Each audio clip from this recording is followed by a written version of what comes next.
মধ্যপ্রাচ্যে উত্তেজনা এখন চরম পর্যায়ে। ইরান ইসরায়েল সংঘাত নতুন মাত্রায় পৌঁছেছে, আর এর সঙ্গে যুক্ত হয়েছে মার্কিন যুক্তরাষ্ট্রের সরাসরি হুমকি। এখানে জানার চেষ্টা করব উত্তাল পরিস্থিতির তিনটি গুরুত্বপূর্ণ দিক। প্রথমেই ইসরায়েলে ইরানি হামলা। শনিবার রাতে ইসরায়েলের বুকে আঘাত হানে ইরানের ব্যালিস্টিক ক্ষেপণাস্ত্র। দক্ষিণাঞ্চলের শহর আরাদে একটি ক্ষেপণাস্ত্র সরাসরি আঘাত করে এবং ইসরায়েলের অত্যাধুনিক আকাশ প্রতিরক্ষা ব্যবস্থা সেটি ঠেকাতে সম্পূর্ণ ব্যর্থ হয়।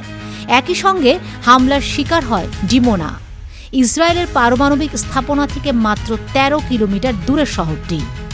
এই হামলায় অন্তত ৬ জন নিহত এবং শতাধিক আহত হয়েছেন। আহতদের মধ্যে ১০ জনের অবস্থা আশঙ্কাজনক বলে জানিয়েছে ইসরায়েলের জরুরি সেবা সংস্থা।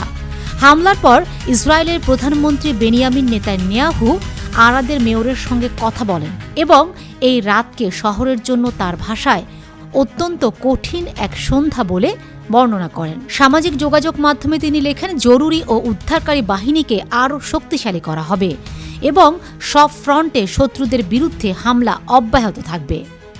এবার আসা যাক ট্রাম্পের আল্টিমেটাম ও ইরানের পাল্টা হুমকি। এদিকে ওয়াশিংটন থেকেও কড়া বার্তা এসেছে। মার্কিন প্রেসিডেন্ট ডোনাল্ড ট্রাম্প ট্রুথ সোশ্যালে পোস্ট দিয়ে ইরানকে সরাসরি আল্টিমেটাম দিয়েছেন। ২৪ ঘণ্টার মধ্যে হরমুজ প্রণালী সম্পূর্ণভাবে খুলে দিতে হবে, অন্যথায় ইরানের বিদ্যুৎ কেন্দ্রগুলো ধ্বংস করে দেওয়া হবে। হরমুজ প্রণালী বিশ্বের অন্যতম গুরুত্বপূর্ণ জ্বালানি করিডোর। প্রতিদিন কোটি কোটি ব্যারেল তেল এই পথে পরিবহন হয়। এই প্রণালী বন্ধ হলে বৈশ্বিক জ্বালানি বাজারে ব্যাপক বিপর্যয় নেমে আসবে। কিন্তু ট্রাম্পের এই হুমকিতে বিন্দুমাত্র বিচলিত হননি তেহরান।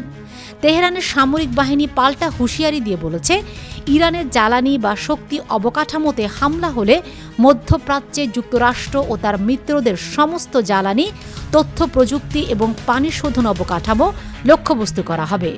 শুধু হুমকিতে সীমাবদ্ধ থাকেনি ইরান, তারা দাবি করেছে সংযুক্ত আরব আমিরাতের আল মিনহাদ এবং কুয়েতের আলী আল সালেম বিমান ঘাঁটিতে ক্ষেপণাস্ত্র ও ড্রোন হামলা চালানো হয়েছে।